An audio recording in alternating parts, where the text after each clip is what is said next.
सुबह की पहली किरण के साथ जब मोहन अपने खेत पहुंचा तो उसकी आंखें फटी की फटी रह गईं। जहां कल तक धूल उड़ती थी, आज वहां घुटनों तक ऊंची हरी भरी फसल लहलहा रही थी। बड़े बड़े चमकदार आलू और मोतियों जैसे मटर के दाने। तभी वहां से काला गुजरा। काला हैरानी और चिढ़ के साथ, अरे मोहन, ये क्या तमाशा है? कल शाम तक तो यहाँ मिट्टी उड़ रही थी और आज एक ही रात में इतनी बड़ी फसल। कौन सा गड़ा हुआ खजाना हाथ लग गया है तेरे? या कहीं शहर से कोई चोरी का माल लाकर यहाँ गाड़ दिया है? नहीं काला भाई, ये ना कोई चोरी है और ना कोई तमाशा। ये तो ऊपर वाले की मेहरबानी है। कल एक घायल चिड़िया की मदद की थी, बस उसी की दुआओं ने आज ये रंग दिखाया है। देख भाई, कितने सुंदर आलू और मटर है। तू भी थोड़े घर ले जा। दुआएं? चिड़िया मुझे बेवकूफ समझता है। ये जरूर कोई काला जादू है। जोर से, मुझे तेरे खैरात की जरूरत नहीं है मोहन। याद रख, जो रातों रात उगता है वो रातों रात ढल भी जाता है। काला के मन में शांति नहीं थी। वो जानना चाहता था कि मोहन को ये सब मिला कैसे। वो बिल्ली के कदमों से मोहन के टूटे हुए घर के पीछे पहुंचा और खिड़की से कान लगाकर सुनने लगा। अंदर मोहन, बिमला और माँ बातें कर रही हैं। मोहन, मुझे अब भी यकीन नहीं होता। वो सुनहरी परी सच में हमारे लिए फरिश्ता बनकर आई थी। उसने कहा था ना कि जब तक दिल साफ रहेगा ये फसल बढ़ती रहेगी।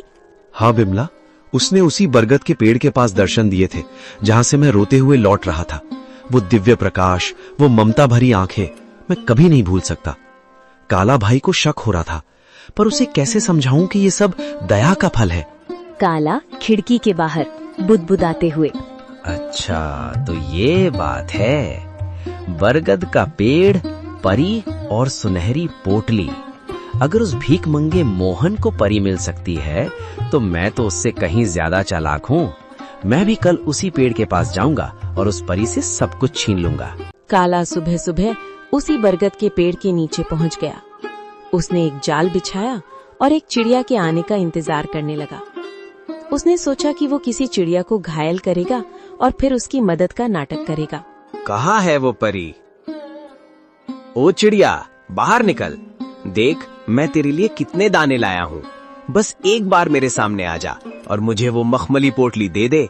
मुझे आलू मटर नहीं, मुझे सोना चाहिए, चांदी चाहिए।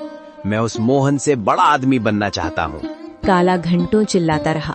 कभी रोने का नाटक करता तो कभी लालच में पेड़ की टहनियां हिलाता, लेकिन वहाँ सन्नाटा छाया रहा। अचानक एक तेज ठंडी हवा चली और एक आकाशवाणी हुई। काला, प्रार्थना हृदय से की जाती है, लालच से नहीं। मोहन ने एक जान बचाने के लिए अपनी कमीज फाड़ी थी और तू एक जान लेने के लिए जाल बिछा रहा है। जा, तुझे कुछ नहीं मिलेगा क्योंकि तेरा मन ईर्ष्या की राख से भरा है। लालच की फसल कभी मीठी नहीं होती। नहीं, ये नाइंसाफी है। उस गरीब को सब कुछ और मुझे कुछ नहीं। अगर मुझे नहीं मिला तो मैं मोहन का भी कुछ नहीं रहने दूंगा। मैं आज रात उसके खेत को शमशान बना दूंगा। मोहन ने पहली फसल घर लाई।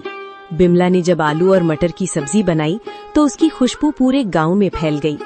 बीमार माँ ने जैसे ही एक निवाला खाया, उनके चेहरे पर रौनक आ गई। पिताजी, ये आलू तो बहुत मीठे हैं। क्या ये सचमुच हमारे खेत के हैं? अब मुझे स्कूल जाने के लिए नया बस्ता मिलेगा ना? हाँ मेरे बच्चे, अब हम कभी भूखे नहीं सोएंगे। बिमला देखो, भगवान ने सुन ली। आज माँ की आंखों में चमक देखी? ये उन जादुई बीजों का ही प्रताप है। बिमला आंखों में आंसू भरकर, मैं तो डर गई थी मोहन। मुझे लगा था कि गरीबी हमारी पहचान बन गई है, लेकिन आज पहली बार लग रहा है कि हमारे घर में भी लक्ष्मी ने कदम रखा है। पर मुझे उस काला से डर लगता है। उसकी नजरें हमारे खेत पर जमी हैं।